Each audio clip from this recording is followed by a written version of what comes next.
ये कहानी 4 दोस्तों की जो 12th की परीक्षा के बाद में एक छोटी सी होटल में पार्टी करते हैं और ये डिसाइड करते हैं कि 40 साल बाद फिर यहीं मिलेंगे और 1 जनवरी को मिलेंगे और जो सबसे आखिरी में आएगा बिल उसी को देना है। जो वेटर था खड़ा खड़ा सारी बातें सुन रहा था, उसने कहा अगर मैं भी रहा यहीं पर 40 साल बाद तो आपकी पार्टी देखूंगा। 40 साल बाद पहला दोस्त पहुंचता है उस होटल में जो कि 5 स्टार होटल बन चुकी थी। वो वेटर मालिक बन चुका था। वो कहता है पहचानने के बाद कि मनीष जी आइए बैठिए, मैंने आपको पहचान लिया, मैं अब यहाँ मालिक बन चुका हूं, मैं वही वेटर हूं। मनीष कहता है क्या बात है।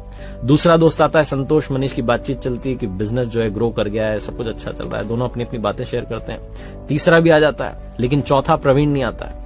वो जो सेठ है वो आकर के कहता है कि आप भोजन शुरू कीजिए, ऑर्डर कीजिए मेन्यू में से। प्रवीण सर ने कहा है आप मंगवा लीजिए, वो आ ही रहे हैं। डिनर शुरू कर देते हैं, डिनर कर भी लेते हैं। बिल देने की बारी आती है तो इन्हें लगता है चलो हम ही पे कर देते हैं। वो सेठ जो था भूला हुआ आकर के कहता है कि आपका पेमेंट हो चुका है, प्रवीण सर ने कर दिया।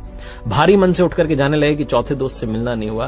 तभी एक सरकारी गाड़ी आती है, एक बंदा उसमें से उतरता है और लड़का आकर के तीनों को प्रणाम करके कहता है नमस्ते अंकल, मेरे पिताजी टीचर बन गए थे, मुझे कलेक्टर बनने के काबिल कर दिया और वो 1 महीने पहले ये दुनिया छोड़कर चले गए। उन्होंने मुझसे कहा था कि जब वो तीनों पार्टी खत्म कर दें उसके बाद जाना और पेमेंट वगैरह कर देना।